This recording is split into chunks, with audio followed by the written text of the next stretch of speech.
Assalamualaikum warahmatullahi wabarakatuh. Salam sejahtera bagi kita semua. Semangat pagi Ananda semua hari ini. Pada video kali ini Bu Guru akan membahas tentang pembahasan soal-soal ya. Dimulai dari yang pertama yaitu soal bahasa Indonesia KD 3.7, materinya tentang teks non-fiksi. Kelas 5 SD, SDN Sukabumi Selatan 07. Baik, ini diisi ya, diklik namanya, dipilih ya, ini di scroll ke bawah kalau belum ada namanya. Tanggal sehari-hari ditulis namanya ya, tanggalnya dipilih, tanggal hari ini, kemudian harinya hari ini, kemudian kelasnya dipilih sesuai dengan kelasnya. Nah, lihat di sini ya, jawablah pertanyaan berikut dengan menulis salah satu jawaban yang kamu anggap benar. Bacalah bismillah, berdoa sebelum mengerjakan, baca dengan teliti dan periksa kembali jawabanmu sebelum kirim, klik atau submit ya. Dimulai dari soal yang pertama. Informasi yang disajikan dalam teks non-fiksi berupa, Anda semua, fiksi itu artinya hayalan, imajinasi ya. Kalau non-fiksi artinya kebalikannya, yaitu kenyataan. Jadi untuk ini jawabannya adalah yang C, kenyataan ya. Seperti itu ya Ananda. Baik, selanjutnya kita ke soal berikutnya. Untuk memudahkan saat menguraikan informasi pada teks non-fiksi, kita dapat memetakan informasi teks non-fiksi menggunakan yang namanya memetakan informasi itu memakai apa?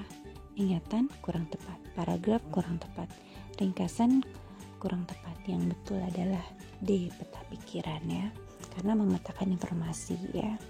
Kemudian selanjutnya hal-hal berikut yang tidak termasuk hal yang harus diperhatikan dalam membuat peta pikiran. Nah, sebelumnya membuat peta pikiran tuh harus ngapain dulu gitu ya, harus memperhatikan apa aja.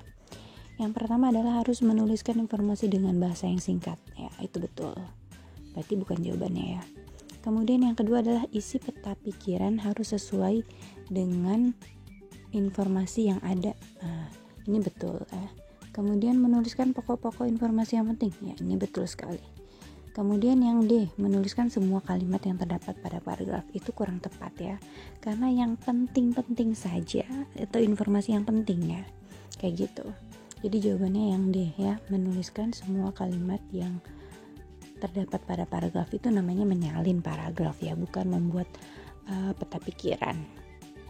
Baiklah, selanjutnya berdasarkan teks tersebut yang bukan manfaat hutan mangrove bagi daerah pesisir pantai adalah. Baiklah, di sini ada teks bacaan tentang hutan mangrove ya.